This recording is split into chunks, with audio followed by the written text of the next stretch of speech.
대강절 첫 번째 주일입니다. 대강절은 예수님이 낮고 천한 이 땅에 그 높고 높은 곳에서 이 땅에 오신 그 성탄절을 준비하며 기다리며 또 우리 주님 그렇게 이 땅에 오신 것처럼 다시 주님 오실 거라는 그 재림을 소망하며 거룩하고 경건하게 보내는 절기가 대강절입니다. 성탄절은요, 가만히 있다가 맞이하는 절기가 아닙니다. 성탄절은 대강절이라는 이 4주간의 절기를 통해서 잘 준비하고 거룩하게 보내며 맞이해야 되는 절기가 성탄절입니다. 세상 사람들은요, 성탄절을 흥청망청 기대와 또 어떤 쾌락과 즐거움으로 성탄절을 맞이하려고 합니다. 그러나 우리들은요, 경건하고 거룩하게 귀하고 복되게 맞이해야 합니다. 그래서요, 대강절이 있는 거예요. 그리고 그렇게 성탄절을 매 해마다 맞이하는 사람은요, 주님이 다시 오시는 재림의 날도 그렇게 맞이하게 되는 겁니다. 그래서 이 대강절 오늘 첫 번째 주일에 그 주님 생각하면서 참 잘 맞이하고 보낼 수 있는 사람들이 저와 여러분들 될 수 있기를 원합니다. 우리 교회는요, 그래서 이번 성탄절 잘 준비하기 위해서 이 대강절을 또 잘 이렇게 소망하며 보내기 위해서 우리 교육부에서 좋은 행사를 마련했죠. 찬양으로 또 율동으로 여러 가지 모습으로 하나님 앞에 준비하면서 성탄절 맞이할 수 있는, 그래서 성탄절이 정말 귀하고 복된 축제의 절기가 될 수 있는 그 같은 사람들, 그 같은 공동체가 우리 교회 또 우리 성도들 다 되기를 주님의 이름으로 축원드립니다. 오늘 이 대강절 첫 번째 주일이에요. 그래서 우리가 함께 묵상하고 싶은 말씀이 있습니다. 2000년 전에 우리 예수님이 이 땅에 오셨는데 주님이 왜 이 땅에 오셨는지 그 이유에 대해서 우리 함께 묵상해보고 주시는 은혜를 같이 나누기를 원합니다. 자, 오늘 본문을 다시 한번 읽어볼까요? 요한복음 3장 16절이죠. 여러분 잘 아는, 외운 사람 외워도 되고 못 외우신 사람 보셔도 됩니다. 자, 하겠습니다. 시작. 하나님이 세상을 이처럼 사랑하사 독생자를 주셨으니 이는 그를 믿는 자마다 멸망하지 않고 영생을 얻게 하려 하심이라. 아멘, 아멘. 오늘 첫 번째 대지는요, 사람을 위해 오셨습니다 입니다. 우리 예수님은요, 사람을 위해 오셨습니다. 오늘 설교 제목과도 같죠. 방금 읽은 요한복음 3장 16절은요, 예수님이 이 땅에 오신 목적을 잘 설명해 줘요. 하나님이 세상을 사랑하셨대요. 세상에 누구를 사랑했을까요? 세상에 있는 우리들, 사람들, 인류를 사랑하신 거죠. 그래서 예수님을 보내주셨답니다. 그 예수님을 믿으면 멸망하지 않고 영생을 얻는다고 오늘 성경은 말합니다. 예수님이 이 땅에 오신 목적이 있었습니다. 그래서 하나님의 위대한 사랑의 사명 감당하려고 이 땅에 죽어가는 사람들 살려내고 구원해내고 생명 주고 영생 얻게 하시려고 예수님이 이 땅에 오신 겁니다. 예수님이 이 땅에 오신 목적은요, 사람을 구원해내기 위해서였습니다. 예수님이 이 땅에 오신 이유는요, 사람 때문입니다. 사람 살리려고. 여러분, 이 지구가요, 달이나 화성처럼 사람이 안 사는 모래와 사막과 흙으로만 덮인 그런 별이었다면 예수님이 이 땅에 오실 이유가 없어요. 근데 이곳은 사람이 살잖아요. 유일하게 사람이 사는 행성이잖아요. 유일하게 생명체가 사는 별이잖아요. 예수님 그래서 많고 많은 별들 중에 지구로 오신 거죠. 사람 때문에 오신 거죠. 사람이 없다면 예수님 이 땅에 오실 이유가 없어요. 주님은 사람 위해서 2000년 전에 이 땅에 오신 겁니다. 우리는 예수님이 그런 목적과 이유로 오셨다라고 하는 사실을 또 다른 단서를 통해서 알 수 있어요. 그건 뭐냐면 2000년 전에 예수님 오실 때 성육신에서 오셨잖아요. 이걸 통해 알 수 있어요.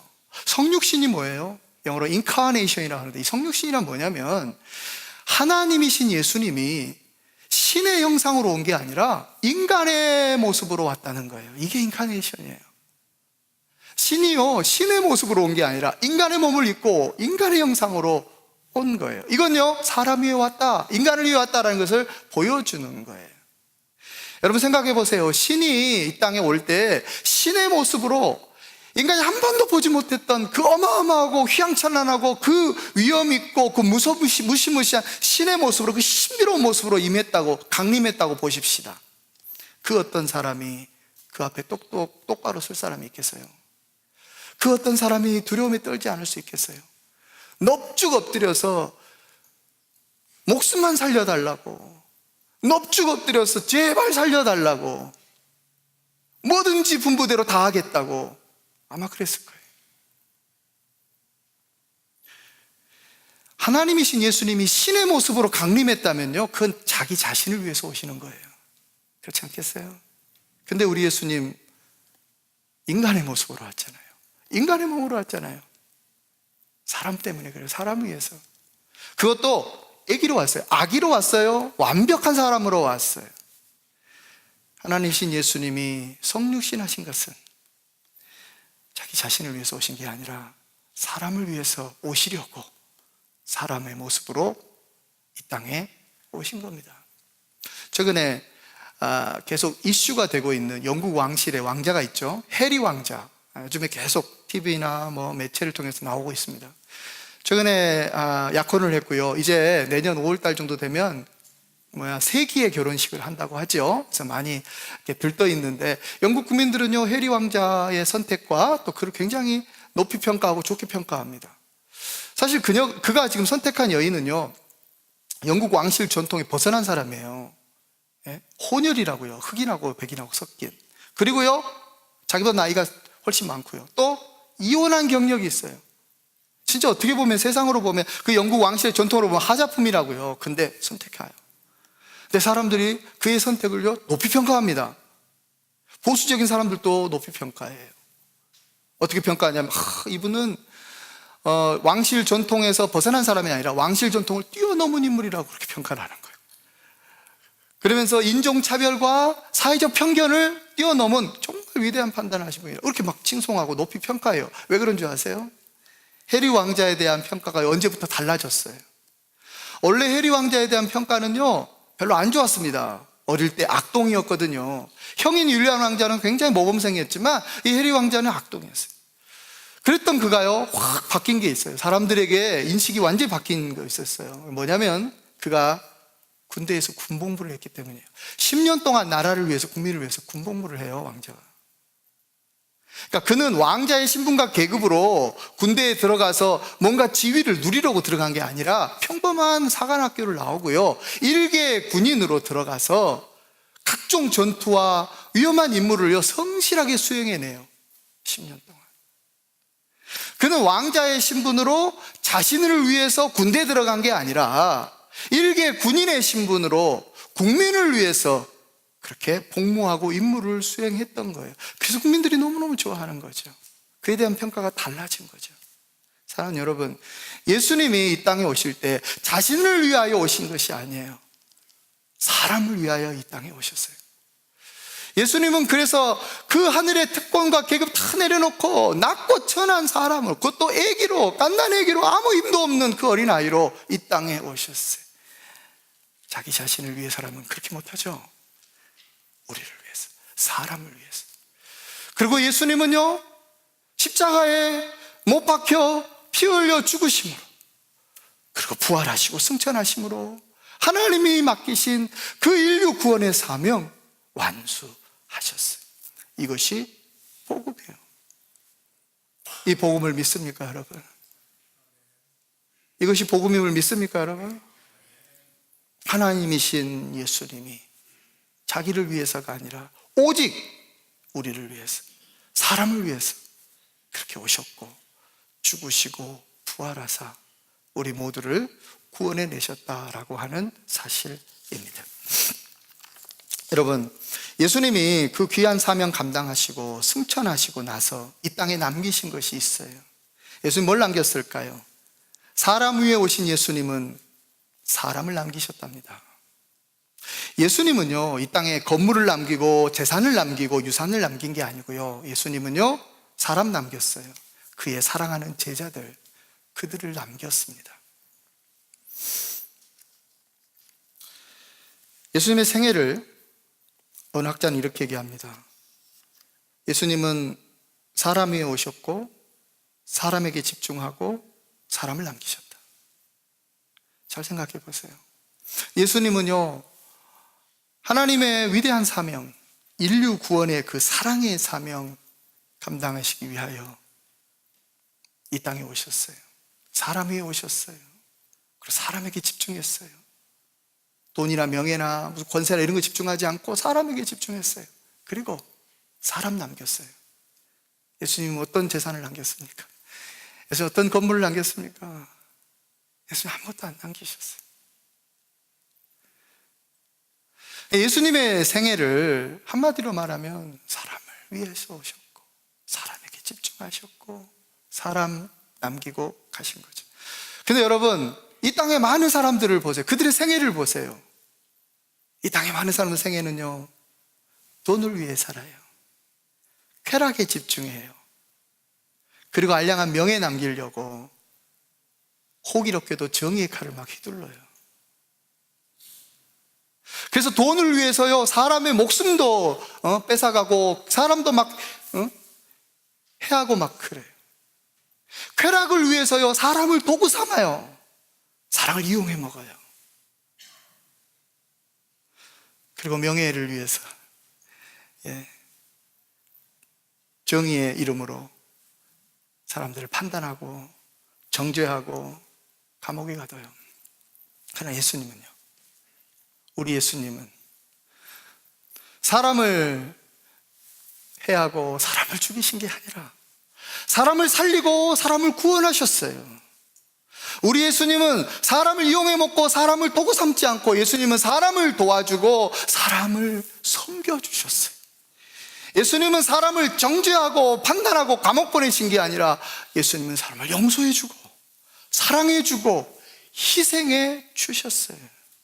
이것이 예수님의 생애죠. 사랑하는 성도 여러분, 우리 어떻게 살아야 될까요? 세상 사람들처럼 살아야 될까요? 우리 예수님을 본받고 살아야 될까요? 우리 예수님 본받고 사는 인생, 우리의 삶 돼야 되지 않겠습니까?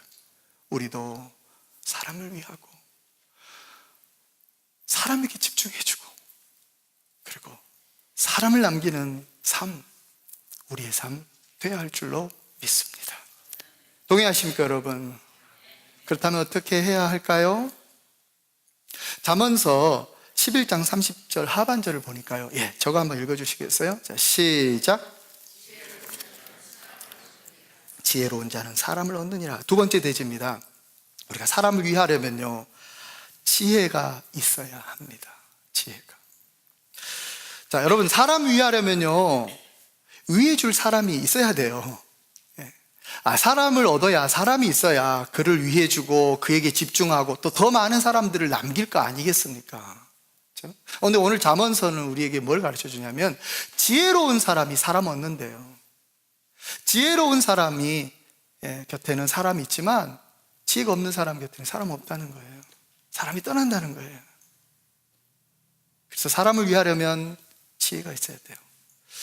그런 면에 있어서 사도 바울은 이 부분에 있어서 굉장히 지혜로우신 분이에요. 고린도전서 9장 19절을 보니까요, 여러분 같이 한번 읽어보십시다. 시작. 내가 모든 사람에게 자유로우나 스스로 모든 사람에게 종이 된 것은 더 많은 사람을 얻고자 함이라. 아멘. 그는 더 많은 사람을 얻기 위해서요, 스스로 자유하나 종이 되었다고 하는 거예요. 정의로운 자유인이 아니라 지혜로운 종이 된 거예요. 19절 이하를 쫙 보면요, 이런 내용이에요. 바울은 유대인들을 얻기 위해서는요, 유대인 그들을 얻기 위해서 유대인처럼 행했대요. 율법 아래에 있는 자들을 더 많이 얻기 위해서 율법 아래에 있는 자는 철저히 그렇게 살았대요. 그리고 율법 없는 자들, 그들을 얻기 위해서 그들과 똑같이 대하고 살았대요. 약한 자들을 얻기 위해서 그들과 똑같은 모습으로 그렇게 살았대요. 왜요? 그들을 얻기 위해서. 그들을 얻기 위해서. 바울은 원칙과 정의보다는요, 양보와 지혜를 발휘했던 인물인 거예요. 그들을 얻기 위해서. 여러분, 율법은 안 지켜도 되죠. 왜냐하면 예수님 십자가에서 완수하셨잖아요. 그러니까 가서 왜 율법 지키냐고, 율법 안 지켜도 된다고 정의롭게 얘기할 수 있었다고요. 근데 안 그랬대요. 왜요? 그 사람들 얻어야 되니까. 율법 아래 율법 없는 자들도 마찬가지였대요. 그들과 똑같이 돼도 왜요? 그들을 얻기 위해서 그랬다는 거죠. 그러니까 바울에게 중요했던 것은요, 정의와 원칙이 아니에요. 바울에게 중요했던 것은 구원해야 될 사람들이 중요했던 거예요. 원칙과 정의보다 구원해야 될 사람들, 그들을 얻는 것, 이것이 훨씬 더 중요했던 거예요. 그래서 그는 지혜를 발휘했던 거죠. 바울이 가르쳐준 지혜는 뭐예요? 스스로 종된 겁니다. 자유하나 종이 된 거예요. 그를 얻기 위해서, 그에게 자유롭게 권리 주장할 수 있으나 그를 얻기 위해서 그에게 종됐다는 거예요. 쉽게 말하면 그를 얻기 위해서 양보했다는 거예요. 더 쉽게 말하면 그를 얻기 위해서 그에게 져줬다는 거예요. 스페인의 위대한 철학자죠.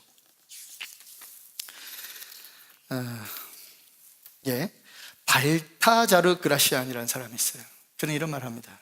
세상에서 가장 위대한 승리는 사람의 마음을 얻는 것이다. 사람을 얻는 것이 가장 위대한 승리랍니다.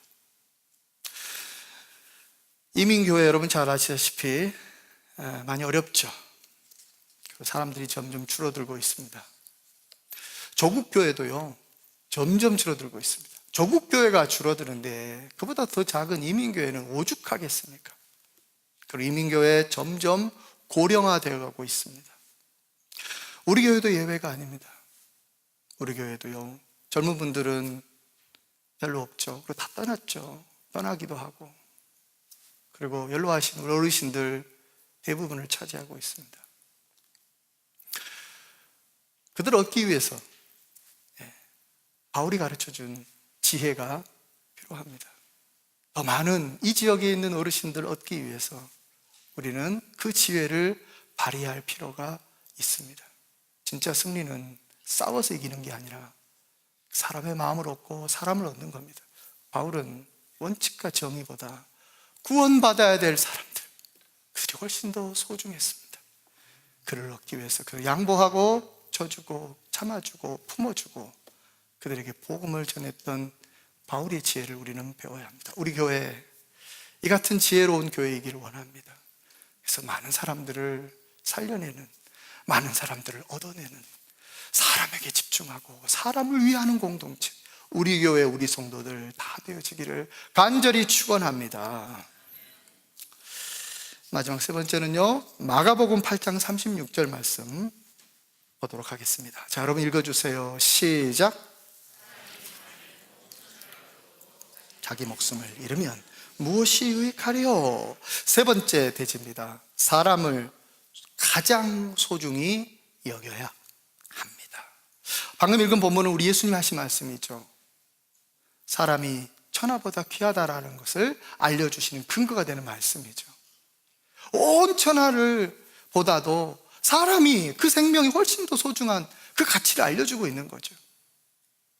탈무드에 보면 이런 말이 있어요. 한 사람을 구하는 것은 천하를 구하는 것이다. 그러니까 사람이요, 그 어떤 돈보다도, 그 어떤 보물보다도, 온 천하보다도 사람이 더 귀하다라고 하시는 그 예수님의 말씀을 증명하는 거예요. 한 사람 구하는 게 아니라요, 천하를 구하는 것과 같은 거래요. 사람은 그렇게 가치 있는 거예요. 나라에서 누구를 구한다고 보내는데 그 비용이 얼마 드는데 그 사람을 구하냐고 이딴 생각하면 안 돼. 그건 그리스도인들이 그런 말 하면 안 되는 거예요. 안 믿는 사람들이나 돈을 가치 있게 여기는 사람들 그런 말 하는 거지, 사람의 생명을 어디다가 돈에 비유해요. 우리 예수님 그 사람 살리려고 그 하늘의 모든 것 다 버리고 오셨는데 그만큼 가치 있는 게 사람의 생명인데, 사람은요, 그래서 자기를 소중히 여겨주고 가치 있게 여겨주는 대상을 좋아하고 그 대상에게 머뭅니다. 그 대상 곁에 있는 겁니다. 자기를 하찮게 생각하는 사람 곁에는 머물지 않죠. 자기를 존귀히 여겨주고 소중히 여겨주고 가치 있게 여겨주는 사람, 그 곁에 있기 마련이죠. 그래서 조지 윌턴은 이런 말을 했어요. 어떤 말을 했냐면, 돈과 아이디어와 사람은 흘러다니다가 자기를 가장 소중히 여겨주는 자에게 머문다, 그런 말을 했어요. 자기를 가장 소중히 여기는 자에게 머문대요. 자, 돈과 아이디어와 사람 중에 가장 소중한 건 또 뭐죠? 사람이죠, 사람. 조선시대에요, 제주도에 아주 큰 위대한 여자 거상이 있었습니다. 여성 CEO라고 할 수 있죠. 요즘 말하면 정말 위대한 기업인이라고 할 수 있죠. 김만덕이라고 하는 여인이었습니다. 그녀는 제주도에서 객주를 하면서요, 그리고 육지와 무역업을 통해서 굉장히 큰 부를 얻게 됩니다. 그래서 제주도에서 가장 큰 상인, 거상이 된 거예요. 그렇죠? 자, 그러다가 정조 18년 1794년 조선에 어마어마한 일이 벌어져요. 100년 만에 찾아온 대재앙이 조선을 휩쓸어 버립니다. 가뭄과 흉년과 그리고 질병으로 사람들이 막 죽어나가는 거예요. 여러분, 육지에서 그런 일이 벌어졌다면 섬은요, 지옥이에요, 지옥.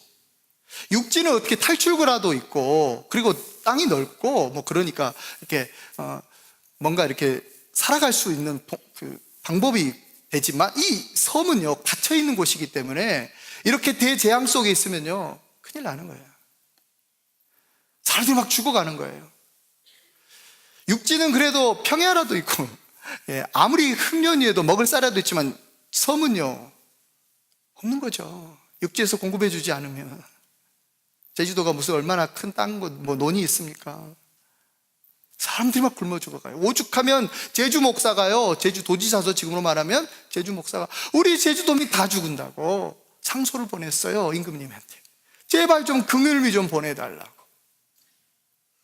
그래서 정조 임금이요, 긍휼미를 준비해서 그 제주도에 있는 자기 백성 살리려고 보내요.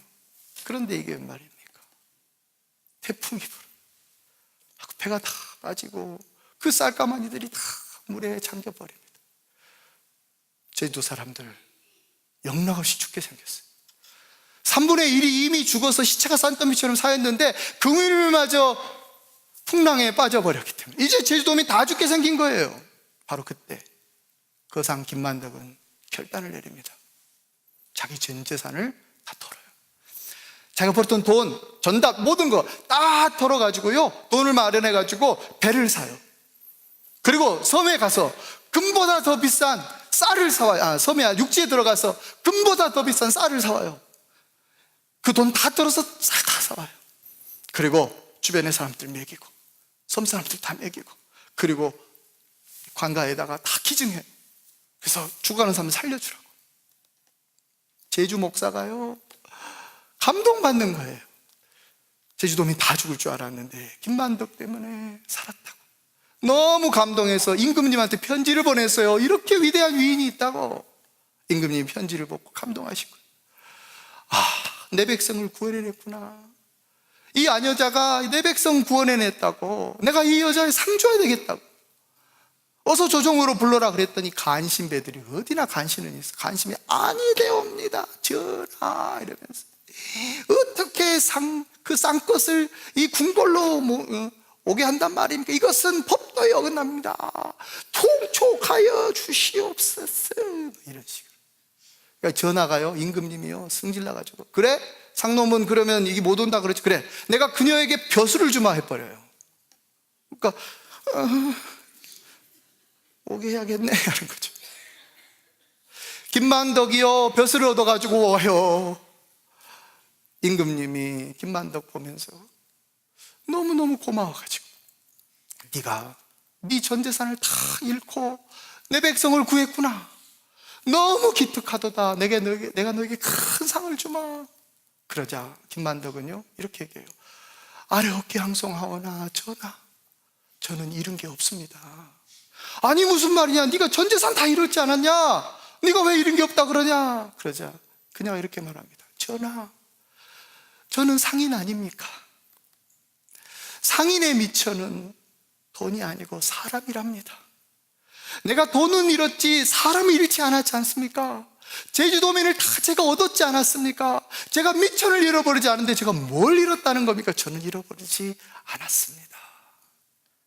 그래서 임금님이 기특하게 여기고 큰 상을 줬다고 해요. 작가 최인호가 쓴 상도라는 책을 보면요, 이런 대목이 나와요. 들어보세요. 장사란 이익을 남기기보다 사람을 남기기 위한 것이며 사람이야말로 장사로 얻을 수 있는 최고의 이윤이다. 따라서 신용이야말로 장사로 얻을 수 있는 최대의 자산이다. 사업이란 사람을 남기는 것입니다. 사랑하는 성도 여러분, 일개 장사치들은요, 돈을 더 소중히 여기고 아이디어를 더 소중히 여겨요. 그러나 위대한 기업인은요, 정말 뛰어난 CEO들은요, 사람을 소중히 여겨요.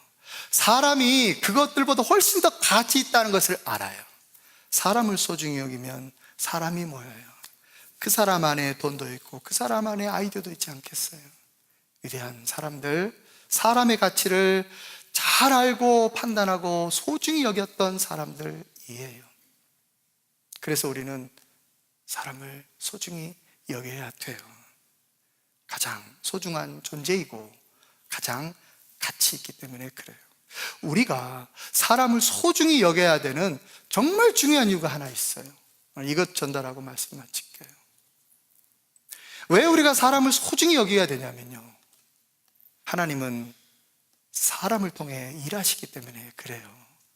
하나님은 그 사람을 통해 복을 주시고요, 그 사람을 통해 하나님의 역사를 해내셔요. 우리 예수님이 이 땅에 오셨을 때 예수님은 성경을 쓰지 않았어요. 자기의 이야기잖아요, 성경은. 그럼 자기가 쓰는 게 제일 완벽할 거 아닙니까? 그리고 예수님이 쓰신 그 성경을 누구하고 비교하겠어요? 하나님은 신이시니까 모세를 통해 쓰게 했겠지만 예수님이 인간으로 오셨기 때문에 쓸 수 있잖아요. 자신의 생애를 안 쓰시죠. 예수님이 이 땅에서요 쓰신 글은 딱 하나예요. 현장에서 가늠하다 잡힌 여인, 그녀를 용서해 주면서 땅에 쓰신 글, 그게 전부예요. 왜 땅에 썼을까요? 안 남기려고. 땅에 쓰면 치워지잖아요. 예수님은요, 이 땅에 당신의 기록을 안 남겨요. 이유가 있죠. 왜요? 당신이 남기신 제자들, 당신이 남긴 사람들, 그들에 의해서 기록되기를 원하셨던 거예요. 예수님은요, 교회를 개척하지 않았어요. 왜요? 교회는 자기 건데, 내 교회라 그러시잖아요. 베드로에게. 네가 내 교회를 세우리니 그러잖아요. 자신의 교회인데요, 자신이 개척 안 해요. 당회장 안 됐다고요. 왜요? 그건 사람이 하도록 해요. 당신이 남기신, 당신이 얻은 사람, 그들이 개척을 하고 그들이 부흥을 시키고 그들이 놀라운 일을 하도록 하시는 거예요. 우리 하나님은요, 사람을 통하여서 일하시고 사람을 통해서 역사하시고 사람을 통해 하고자 하시는 것들이 있어요. 물론 하나님 스스로가 우리를 위해서도 하시지만 하나님은 우리가 얻은 사람, 우리가 남긴 사람, 그들을 통해서 하시고자 하는 것들이 참 많아요. 그 중에 하나가 복이에요. 복. 큰 복을 그들을 통해 주고 싶어 하시는 분이 하나님이에요. 요셉을 보세요. 요셉은 감옥에서 얻은 사람, 그 술 맡은 관원장 통해서 복을 받죠. 감옥에서 나가게 되잖아요.